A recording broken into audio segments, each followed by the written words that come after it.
Well, over the last year, I've spoken a lot about Kwame Nkrumah and many parts of his life that many of us don't know about. We started from his life, then we spoke about Bedema, we spoke about Genevieve Maria, his secret lover.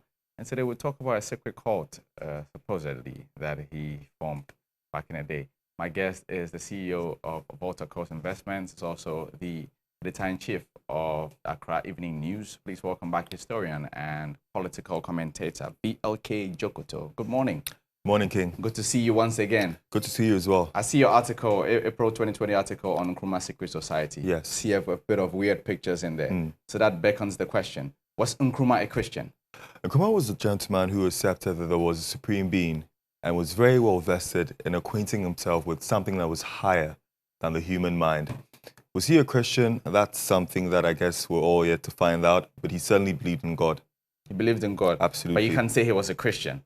Well, he was a man who was against the idea of colonialism. It's very difficult to accept that he would have put his faith in a religious system that oppressed his people. When you say that Nkrumah had a secret cult, what kind of cult are we talking about? I think to put it that way would suggest that it was more ethereal in its aspirations. It was known as the Circle, and the purpose of the organization was to secretly organize people for revolutionary work. Nkrumah was spotting fine minds and had set out to indoctrinate them with texts like books from Marcus Garvey. This is 1945. He had moved to London. He's operating the West African National Secretariat from 94 Gray's Inn in London, more or less. And what he's doing at this point in time is he's trying to negotiate for the independence of Africa.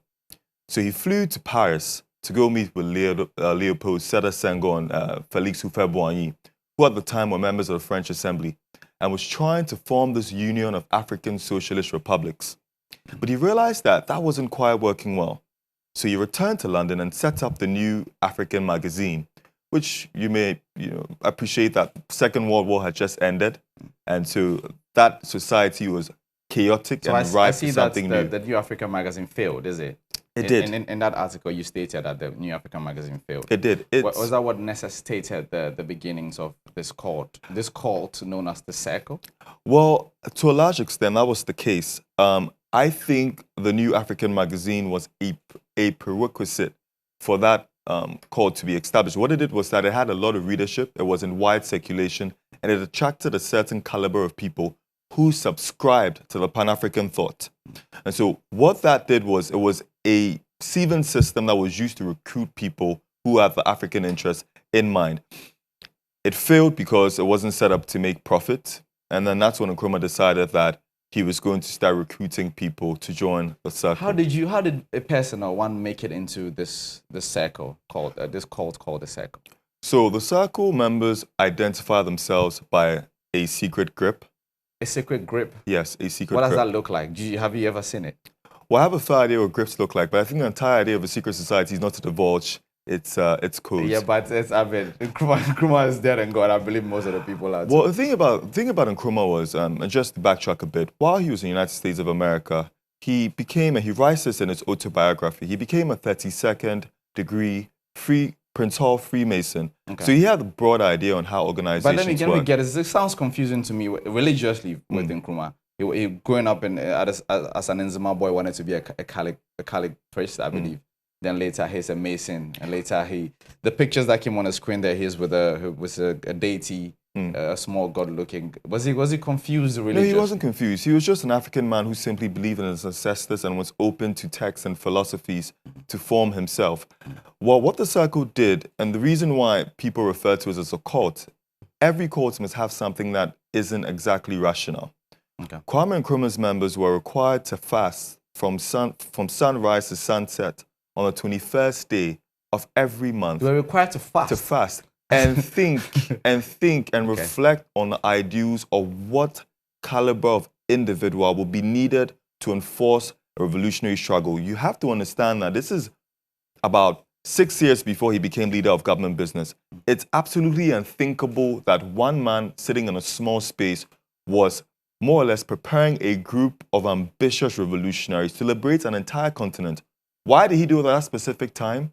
The world order had crumbled. Second World Order had devastated the great republics that ruled the world, and there was an opening for African independence. And so there was absolutely no way that could be something that was going to be planned for, and that strategy couldn't happen if it was a matter of public information. What else happened in this court apart from the secret group? You say, how do you get initiated? What were the secret things that the outsiders? I think one of the beauties of Nkrumah's secret society, known as the Circle, which is documented by a lot of his friends and associates and their encounters and books about him, is they had to accept Nkrumah as the leader. Even then, that's the prerequisite. That was the once prerequisite. You're coming in, this is your leader. Yes. No. You had to have had a, I guess, good level of espionage in terms of nothing was used for communiques. Nothing was worded. Nothing was lettered. Everything was done face to face. Face to face only. Absolutely. No technology, no phone calls or whatsoever. No. Why were they doing this? They were trying to leave a system that subjugated black people to racial oppression. They were trying to build a continent that was extremely resourceful, and they believed that Africa could be a superpower if it was a union of socialist republics. Do you think that spiritually, and with the displays we see with Kwame Nkrumah with a small deity and all of that, they were just trying to, for lack of a better word, scare away the colonial leadership by insinuate or by showing that they believe in their traditional culture? I believe there was a great movement at the time. Nkrumah was known as Francis. Yes. That was his English name. Yes. By the time he was in London, he was known as Kwame Nkrumah. Same thing happened with Malcolm X. There was a great movement that denounced anything that seemed remotely imperial and seemed remotely influenced by Western tradition.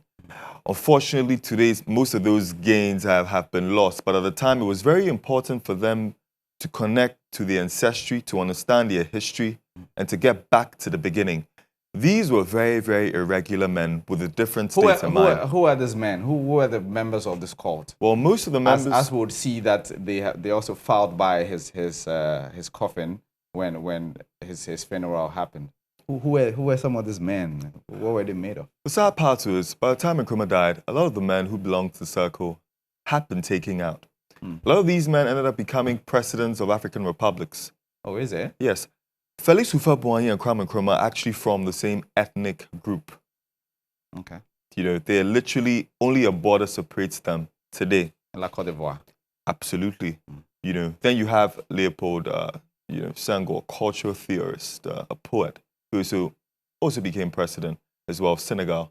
You know, so these men set out an agenda and achieved it. Of course, I'm sure you're a little bit curious about people who were Ghanaian, and it's clear to say that obviously you're going to have people like Komlak Peli Pedema, and the list is really long, but almost everyone who formed the central part of that, Nkrumah government became. So bottom line is this secret society, most of them became leaders and presidents. Leaders, presidents, governments, diplomats.